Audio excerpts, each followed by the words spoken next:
Okay, today I'm going to perform tracheostomy care. I've already washed my hands and put on my gloves. I've checked the chart for any significant findings. And then I come in, I explain the procedure to the patient, and if their family is there, I explain it to them as well. I listen for breath sounds to see if I need to suction.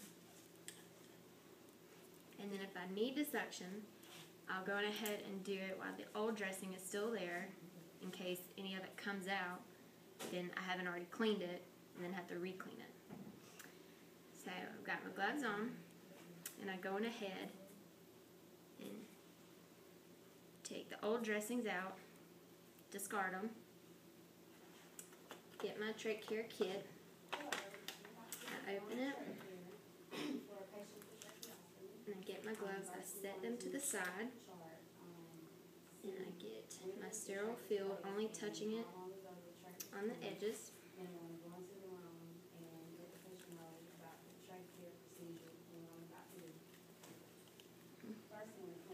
then I take the kit and dump it out.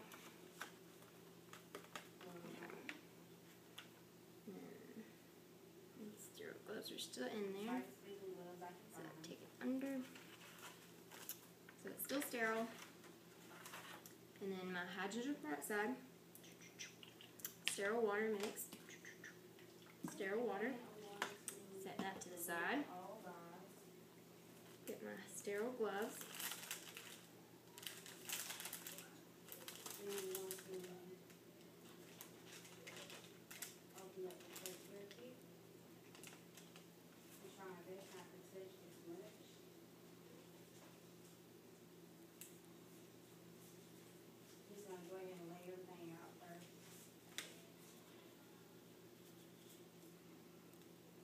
putting this on sterilely, not touching the outside of the glove.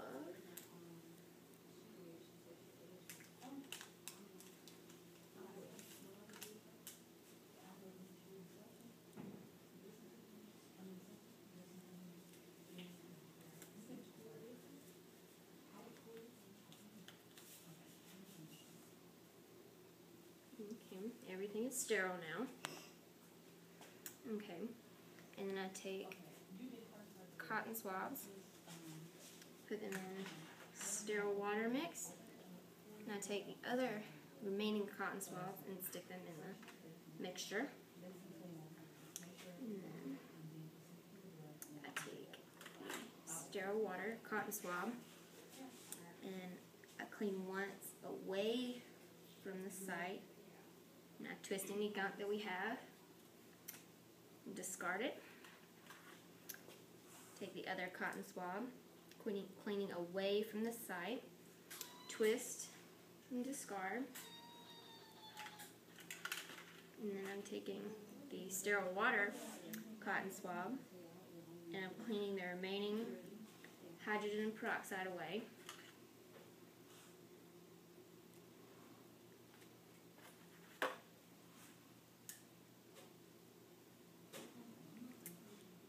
And then if there is still any gunk left, we stick it in the hydrogen peroxide mix, cleaning away from the site, fold it, dip again, cleaning away, and discard it. And we look to see if there's any redness or possibility for infection. And if there is, when we go to change the dressing, we'll put antibiotic ointment on there. And then now we're taking the inner cannula out, sticking it in the hydrogen peroxide mix. And if we have a disposable inner cannula, we insert it now. And now that that's in there, we take our little brush, and get the inner cannula, clean it real good, make sure none of that gunk stays in there. Cleaning, we discard it, take one of our pipe cleaners, nasty gunk out. And now we stick it in the sterile water, getting the second pipe cleaner, cleaning it all out, nice and good, and then taking the second 4x4, making sure it's all dry and all clean, and discarding that. When we take the disposable inner cannula out and discard it, now we are inserting the second one, waiting to hear the click so that we know it's secure. And now we're taking the drainage gauze, and like I said before, if there's any redness or swelling, we put antibiotic ointment on here, and we're sliding it under.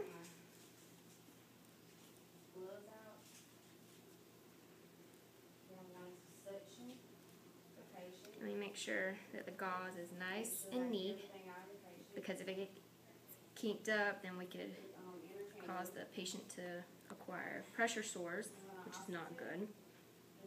And then making sure that it's nice and neat. Now we have,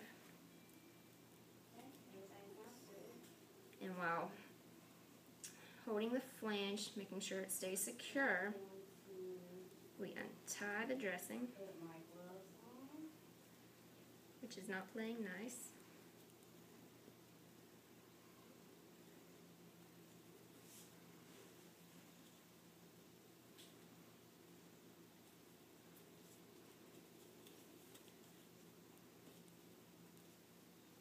And still securing the flange.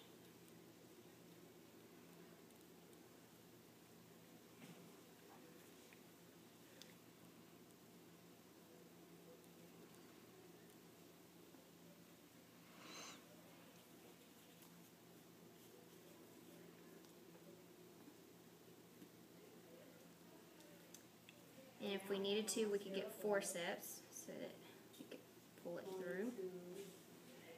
And we don't tie in a bow tie, because if the patient decides to go crazy, they can't untie the knot and take it out. So that is a square knot. And we slip it up under the patient's neck,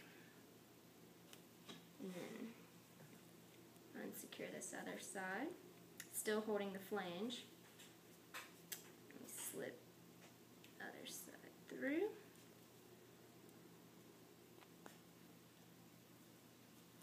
Making sure that it's about 1 to 2 fingers in between, so we know we're not tying it too tight.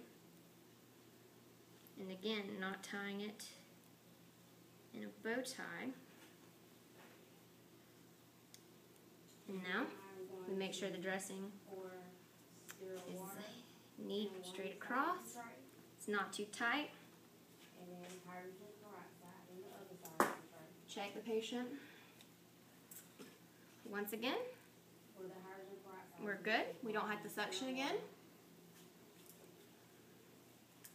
And now we get all of the gunky stuff.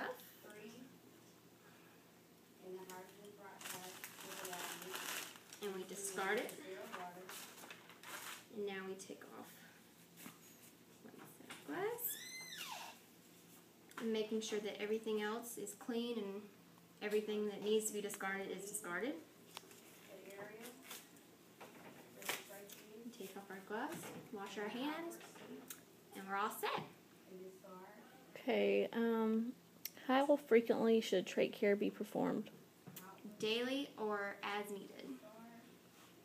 How do you adapt a manual resuscitator to fit a metal trach?